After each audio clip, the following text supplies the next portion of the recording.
Bueno, pues ya vamos con el análisis. Contamos, como siempre, como estos días, a las 11 de la mañana con Manuel Pinto, analista de XTB. Manuel, muy buenas. Hola, ¿qué tal? Buenos días, encantado de estar con vosotros. Igualmente, yo quería pedirte mi primera pregunta va a ser sobre el dato de IPP que hemos conocido en la eurozona. Acaba de salir, lo acabamos de decir, ha sido un dato que en términos interanuales está en el 27,1, mejora expectativas, pero bueno, pues aún así es una caída importante de 3 puntos respecto al dato anterior. Pero claro, hay que decir y reconocer que sigue siendo un dato elevado, tener un 27% de inflación mayorista. Y por otra parte, en términos intermensuales sí que es cierto que estamos viendo caída de los precios, 0,9% de caída en los precios, se esperaba precisamente eso, así que se mantiene en línea con lo esperado. Y sí que es cierto también que el mes anterior teníamos una caída en los precios intermensual del 2,9, por lo tanto parece que se reduce un poquito. En definitiva, ¿qué te han parecido estos datos de inflación mayorista en la eurozona?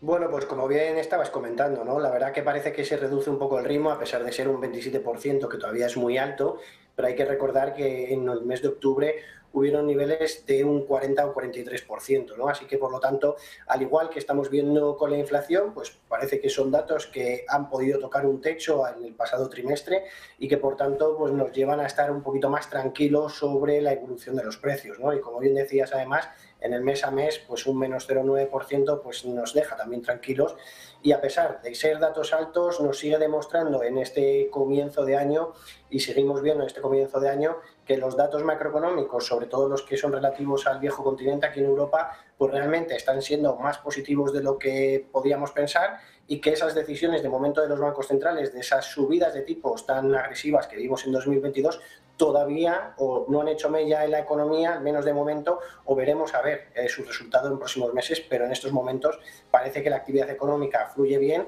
y que la curva de esa inflación parece haber tocado techo y va a la baja. Bueno, también decía que a las 11 se publicaba el dato de inflación de Italia. Todavía no tenía el dato, ya lo tenemos. Es un dato que queda exactamente igual que las expectativas, 11,6% de inflación. No ocurre como hemos visto en Alemania y en Francia esta semana, donde hemos visto una mejora de eso, bueno, pues esas estimaciones de los expertos. Aquí estamos viendo que se mantiene en línea, 11,6, pero que aún así, bueno, pues supone también un retroceso del dato de inflación respecto al mes anterior. Anterior estaba en el 11,8, ahora está en el 11,6, por lo tanto es una mejora de 2 décimas. Voy a ver también el dato en términos mensuales. En este caso es una subida de la inflación, una subida de los precios en un 0,3%, la anterior era en un 0,5%, por lo tanto, bueno, pues podemos decir que es positivo porque al final se ha reducido, pero en definitiva, ¿cómo ves estos datos italianos? Porque no están tampoco siguiendo la tendencia tan positiva, entre comillas, que estamos viendo en Alemania y en Francia esta semana. Bueno, podríamos pensar que Italia a lo mejor se está convirtiendo un poco en ese eslabón más débil en cuanto a los datos macroeconómicos, ¿no? También lo vimos en los PMIs manufactureros del lunes, en los que en España y en Francia fueron por encima de lo esperado, y en Italia y en Alemania se quedaron ligeramente rezagados. También los PMI de servicios, en los que subieron en todos los países, pero en Italia se quedó un poquito por debajo del resto de países esa subida, y hoy lo estamos viendo ahora con la inflación, ¿no?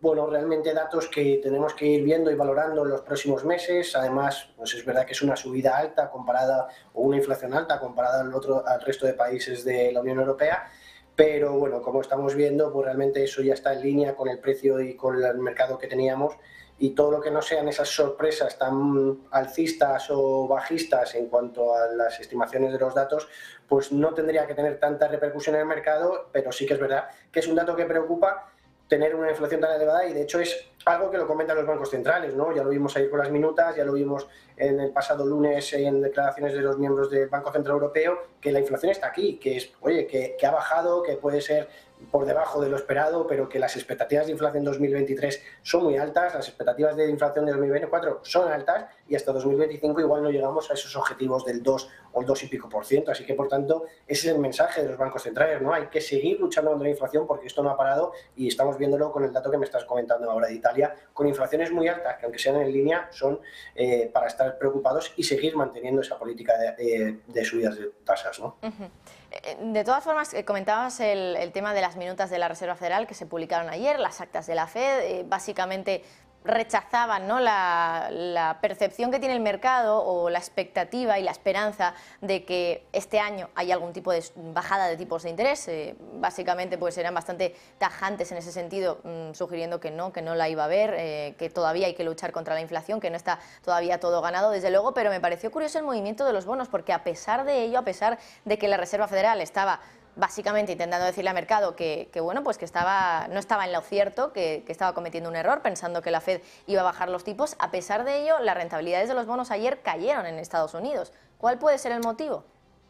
A ver, tenemos que saber que dependiendo del horizonte de la curva, hay bonos con los de corto plazo que sí que están más ligados a las decisiones de los bancos centrales, pero los bonos más a largo plazo no solo tienen una dependencia de lo que hagan las decisiones de los bancos centrales, también tienen dependencia del crecimiento, del PIB o de la inflación, ¿no?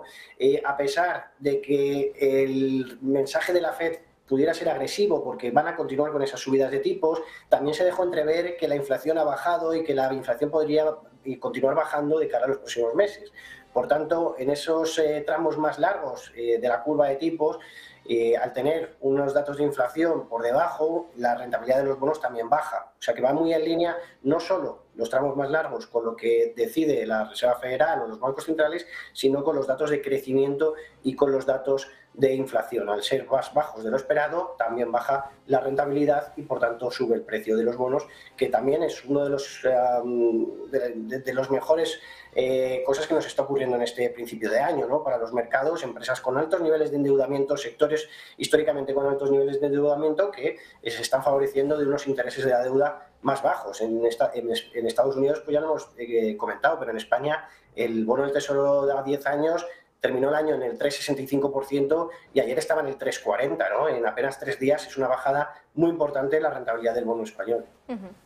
Bueno, y por último, también, Manuel, quería preguntarte un poco opinión por lo que podría pasar hoy con el dato de empleo que vamos a conocer, dato de empleo de ADP, la encuesta privada. Mañana tendremos el dato oficial por parte del Gobierno de los Estados Unidos, pero lo que se espera en el día de hoy es que haya una cierta creación de empleo, una mayor creación de empleo, porque el dato anterior estaba en los 127.000 nóminas creadas en Estados Unidos y ahora lo que se espera es que finalmente este cambio de empleo sea en 150.000 nóminas. Por lo tanto, un poquito más. Claro, esto seguiría dando alas a que la Reserva Federal siga siendo así de hawkish, ¿no? Sí, yo creo que el mercado referente los índices referente al mercado laboral se encuentra un poquito arrinconado, ¿no? Podríamos decir. Si, como bien decía, si los datos de empleo son muy buenos, las solicitudes son menores, la tasa de empleo se encuentra en los mínimos históricos, etcétera, pues el mercado va a decir, oye, que podemos seguir subiendo tasas de manera importante en los próximos meses porque el mercado laboral, a pesar de que estamos viendo cada vez más noticias de grandes empresas recortando puestos, ¿no? Veíamos en trimestres anteriores a Facebook, veíamos también a Apple, veíamos bancos, incluso JP Morgan. Hoy hemos conocido que Amazon también tiene pensado 18.000 empleos, recortar 18.000 empleos. A pesar de ello, que a lo mejor estos datos ya los empezamos a ver en el medio plazo, pero como decía, creo que se encuentra arrinconado, ¿no? Si los datos son mejores, podremos seguir subiendo tipos. Si los datos son peores de lo esperado, ojo, que el mercado laboral que tanto ha sustentado a la Reserva Federal en sus mensajes en meses anteriores, cuando el crecimiento del PIB estaba en recesión técnica, cuando los PMIs estaban bajísimos, cuando en general la confianza del consumidor baja, etcétera, pues el mercado siempre se ha sustentado en que el mercado laboral era sólido, ¿no? Así que, por tanto si es bueno como si es malo, pues realmente yo creo que la percepción que pueda tener el mercado, el renta variable en concreto, pues pueda ser bajista. Bueno, pues Manuel Pinto desde XTV, muchísimas gracias como siempre, que pases buena tarde. Igualmente, un placer. Y nosotros, antes de irnos, vamos a hacer un repaso de la clave sostenible